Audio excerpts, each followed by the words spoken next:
Hello to all and welcome back to War Thunder Ground Forces for a game in the T-34 1942. The first actually not shit variant of the T-34, if I do say so myself, because the 1940 variant before this one has an absolutely piss poor cannon, and I don't know about the other one you can unlock, so I don't know. But we've already seen a target. It looks to me like a Panzer IV, and it looks far too low level to be in this game, so it's gonna be AI. And oh, now that looks like it might leave a bit of a mark. Yeah, looks a bit of a write-off, that thing, if you ask me. But with him out the equation, now we can look at that blip over there in the distance. And annoyingly, the stupid long grass means I have to fire using my outside reticle. Shot. Ooh, perfect shot. Annoyingly, that explosive wasn't very powerful, so it didn't do much damage inside the tank, but line it for another. That was just obviously... Oh my god! German blitzkrieg maneuver has gone straight behind me. They're attacking from the rear. Quick, open fire! Gordon Bennett. That was a close one. But luckily for me, we managed to disable the hostile tank before the full blitzkrieg could begin and take our vital resources behind us, such as our fuel and supply lines. So, with our supply line secure, it's time to march on towards Berlin. And what stands in our way? An 88 flak? Well, let's give him a bit of cannon. Ah, I forgot Russian shells don't have very much velocity. Oh, that one did. Oh. Ouch. Right in the ammo stash. And aha, and the Marder's back. No, you see, I overshot that one. Oh, and he overshot me. Alright, we'll call it a draw. And by a draw, I mean take this, Fritz. Haha! Now that got him. Actually just got the kill from earlier, really. Because that was the guy I originally shot at. And he luckily survived due to my low explosive shells, really. So, as I already mentioned, onwards towards Berlin. I mean, Berlin is in a jungle, right? So we're probably about there. It's just going to be around the next corner, I'd imagine. And victory will shortly be ours in the name of the Soviet Union, which is nice. So let's just poke our heads around here. And as you can see, the reason why this is called the Russian Spy is because we are now intruding behind enemy lines. Exactly as I planned. You see, because when it comes to Russians, we believe in a policy. And it's a policy said by... Oh, wait, hang on, is that guy alive? Oh, doesn't look it. So as I was saying, we live by a policy, and that policy is not one step back. And that's exactly what I'm going to do. I'm not going to push back. I'm going to keep on fighting. And oh, gun depression's just screwing me over there with that F2 it looks to be. Or perhaps it's a G.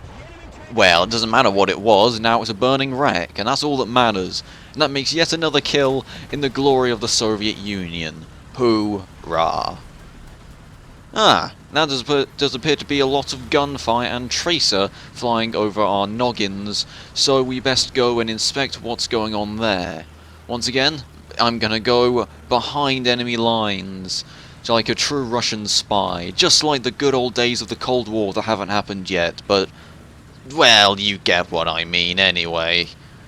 Now, hopefully no one will see me in my intrusion status, otherwise we will be in quite the pickle, as T-34s do not have a lot of armor in comparison to the very powerful German cannons of the day. No, there doesn't appear to be anything around here.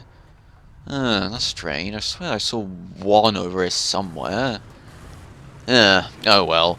He's probably hiding amongst all this foresty area, you see. And that's the problem with this jungle. Sorry, it's not forest, is it? Which is quite simply, why are we in a jungle?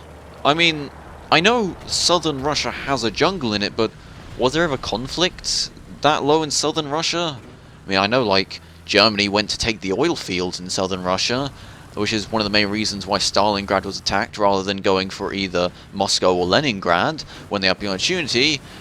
Oh, I'll have to stop my history lesson there, as there does appear to be a flat gun that I missed. Yeah, there does appear to be a flat gun. There we go, and now it appears to be a flat gun with a broken breech. He won't be much good to anyone now. Let's try to shoot his wheels. Oh, he stopped, and now he's dead. Lovely. So, as I was saying, I don't recall the Russians ever fighting in jungles at any point during the Second World War. Not saying they didn't, I guess they could have, but I've honestly never heard of it. So, if I didn't know better, I would have thought this game wasn't completely realistic. And in fact, this was some kind of video game. But I wouldn't go as far as say that. This game isn't a video game, this game is life. Ah! A Panzer! What is it? Is it a 4G or a 2? Or an F2 or an F1 or...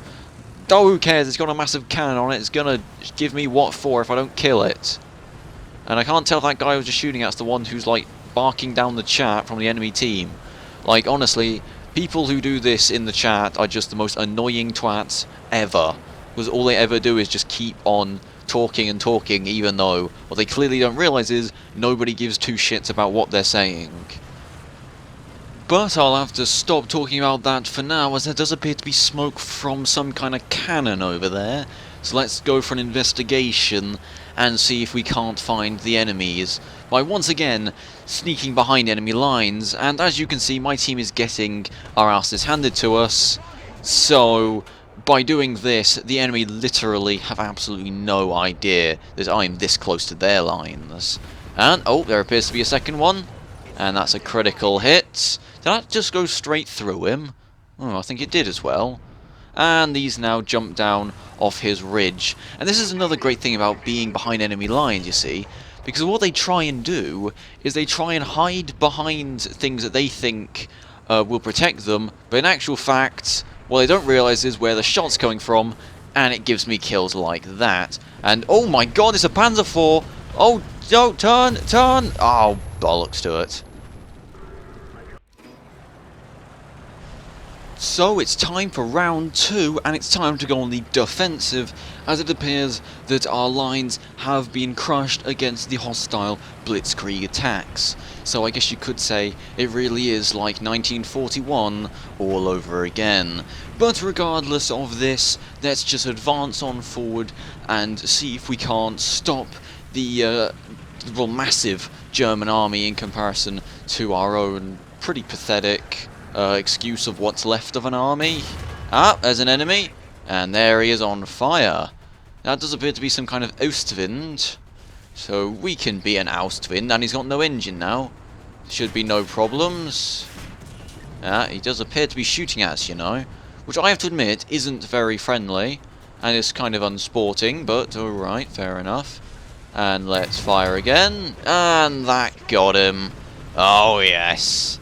So yes, this is the Su-122, a tank that I love to hate, to be honest with you, because the problem is with this tank is it doesn't have very much armour, and its shells have extremely low velocity, which, you know, does sort of suck, and makes it really useless at long range, but the actual size of these shells are devastatingly powerful. And it means at close range this thing is the best thing ever, but at long range it is horrible to use. And also, if you get spotted, it's also not great. So anyway, there does appear to be some kind of Panzer IV trying to cap the position, so it's time for us to move on in and try to make sure he doesn't do, well, just that. Now, it does appear that, well, I can't see him because of all of this grass, and due to the very slow reload time of this tank, I can't really afford to be wasting shells firing, well, at enemies that I don't know where they are. So I'm gonna have to drive on forward here. Ah, the tree got in my way. Well, that's nice of you, tree, but it won't deter me. And oh, he's aiming at me. If I'm gonna fire, I have to make it now. Oh, perfect strike! That is beautiful. Absolutely beautiful. And now by doing that we have once again deterred the German assault, although I fear it will not be for long. And that does appear to be some kind of Ostwind up there. Let's see if we can't kill him. Is he gonna pop up? Maybe. Maybe not. Oh, there he is. Oh, he's firing at me, you know. Quick, turn around. Open fire. Oh, he's already made it away. Damn it. Well, not to worry. It's time to go on the offensive. The winter offensive. Let's go. Onward for Russia. Well, it appears keeping your boots on the ground is far too dangerous. It's time to call in some air support. And what better aircraft to use for ground attack operations than an IL-2? And, with his two 37mm cannons on each wing, it's bound to be great at ground attack, right? I mean, I'm bound to get at least, what, 20, maybe 30 kills in one run? So without further ado, let's dive on in. So yeah, take this, Fritz! Aha! That got him good! Ahaha! Oh. It appears that titanium tree was actually an ME-410 in disguise. Who knew? It's not over yet, Snake! Well, actually, it's going to be very soon. But I'll be damned if I don't get at least one kill before this game ends, so come on! In LE5 at full speed, let's kill at least one of these damn German scum! Come on! Oh, that one's too low. Oh, and I can't pull up. Well, to be fair, it is Russian engineering, and if this was made of beautiful, brilliant British steel, then I would have actually taken the tree with me, rather than the tree taking part of my wing. But anyway, that's all from me for today. If you like what we saw, make sure to like, comment and subscribe, it's always appreciated. And until next time, I say thank you very much, and I'll see you then. Oh look, a KV-1. Huh, that should be fun.